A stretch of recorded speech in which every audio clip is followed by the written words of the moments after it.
Vimano EVA Private Limited, a Bangalore-based startup, is a winner of Elevate 2019, a Government of Karnataka initiative for startups.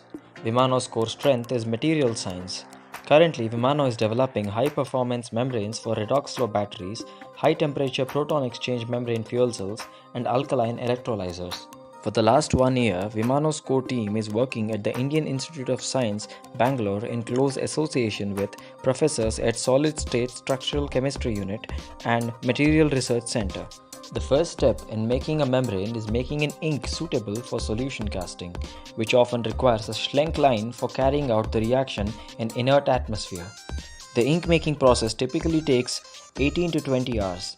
Once the ink with optimum flow characteristics is made, a membrane is made using a doctor blade technique. This technique is known as the solution casting technique. Viscosity of the ink, rate of casting, and curing the membrane at high temperatures are critical process parameters in making a membrane.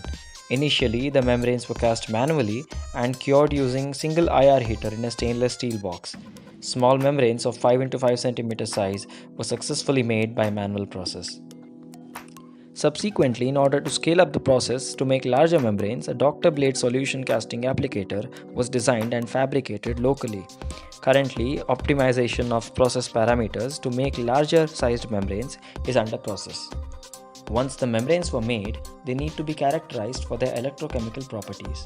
A special test jig was designed and fabricated in-house for the measurement of ionic conductivity. This design was not suitable for acid doping. Subsequently, the design of the test jig underwent evolution through 3 different designs.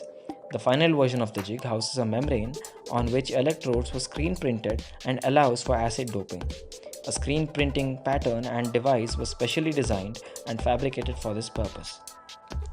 Besides a doctor blade based casting tool, a dip coating tool was also acquired with an objective of making corrosion resistant coatings on the electrodes for startups working on metal batteries. A dip coating tool consists of a mechanical arm that dips and withdraws the given substrate at a predefined rate in and out of a solution of a membrane material while depositing a thin coating on the substrate. All of these developments were made possible by the first tranche of funds from Elevate Grant, and the second tranche of funds is expected to lead to large films of 10 x 20 cm size suitable for single cell testing. Vimano membranes are also going to be an important component of high temperature proton exchange membrane fuel cells and electrolyzers. Vimano looks forward to execute the second part of our program of fabricating larger membranes with the second tranche of Elevate funding besides slow batteries.